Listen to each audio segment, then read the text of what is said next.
ទីក្រុងភ្នំពេញត្រូវបានជ្រើសជាគោលដៅទេសចរណ៍ដ៏ល្អបំផុតមួយនៅក្នុងចំណោមគោលដៅទេសចរណ៍ទាំង20នៅជុំវិញពិភពលោកសម្រាប់ឆ្នាំ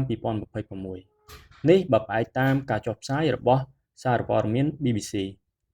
BBC បានលើកឡើងថាទីក្រុងភ្នំពេញកំពុងតែទទួលបានការចាប់អារម្មណ៍យ៉ាងខ្លាំងបន្ទាប់ពីស្ថិតនៅក្រោមស្រមោលដ៏យូរនៃក្រុងសៀមរាប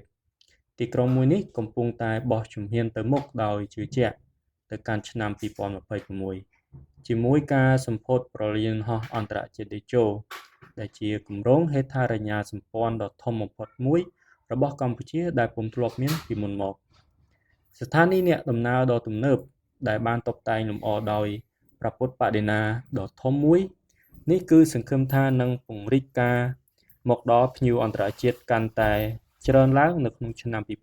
2026ជាមួយនឹងជើងហោះហើរត្រង់ថ្មីបន្ថែមមកពីសហភាពអារ៉ាប់រួមទូគីចិននិងជប៉ុនជាដើមនៅតាមដងផ្លូវទីក្រុងភ្នំពេញកំពុងតែផ្លាស់ប្ដូរយ៉ាងឆាប់រហ័សទីក្រុងកាលពី15ឆ្នាំមុនដែលធ្លាប់តែមានតែភ្លើងចរាចរណ៍ឥឡូវនេះកំពុងតែคล้ายទៅជាគំរូមួយសម្រាប់ទេសចរណ៍ទីក្រុងដែលប្រកបដោយនិរន្តរភាពចាប់តាំងពីចតុមុខ Wall Street ដែលជាផ្លូវថ្មើរជើងមួយនៅតាមមាត់ទន្លេប្រែក្លាយទៅជាកម្មវិធីចុងសប្តាហ៍មួយដែលពោរពេញទៅដោយភាពអ៊ូអរមានម្ហូបអាហារខ្មែរបែប street food ហើយនឹងឧបករណ៍ហត្ថកម្មក្នុងតំបន់និងការប្រគំតន្ត្រីលើសពីនោះទៅទៀតBBC បានបន្ថែមថាអារម្មណ៍ស្វាគមន៍យ៉ាងកក់ក្ដៅរបស់ទីក្រុងមួយនេះមិនមែនកើតឡើងដោយចៃដន្យទេគឺត្រូវរំលឹកទៅដល់ស្ថាបត្យករដ៏ឆ្នើមជំនាន់មុនគឺលោក Van Molivan ដែលបានលើកឡើងថាមិនត្រូវមានការសាងសង់អគារដែលឲ្យខ្ពស់ជាងព្រះបរមរាជវាំងនោះទេមរតករបស់លោកត្រូវបានត្រដែតឡើងវិញគ្រប់ទីកន្លែងនៅក្នុងឆ្នាំ2026ដូចជាអតីតផ្ទះរបស់គាត់កំឡុងទសវត្សរ៍ឆ្នាំ1960ត្រូវបាន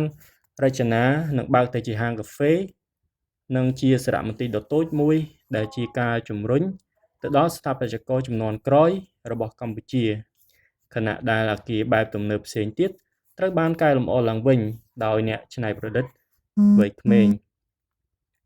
រលកថ្មីនៃចំនួន Gen Z ដែលដឹកនាំហាងអាជីវកម្មតូចៗរោងចម្រាញ់ស្រានិងហាងកាហ្វេដែលចម្រុះវប្បធម៌ប្រកបដោយនិរន្តរភាពឆ្លុះបញ្ចាំងឲ្យឃើញពីភាពលូតលាស់នៃមាតុភូមិនិវត្តន៍នៅក្នុងចំណោមយុវជនវ័យក្មេងកម្ពុជាភ្ញៀវទេសចរអាចក្រេបរសជាតិស្រាដែលឈ្នះរង្វាន់ដែលផលិតចេញពីរុក្ខជាតិនៅក្នុងស្រុកភ្លក់ម្ហូបអាហារខ្មែរដែលត្រូវបានហាមឃាត់នៅក្នុងសម័យសង្គ្រាមនិងដំណើរកម្សាន្តតាមផ្លូវតូចៗដែលមានដើមឈើខៀវស្រងាត់អមដោយផ្ទះល្វែងដែលជាមរតកវប្បធម៌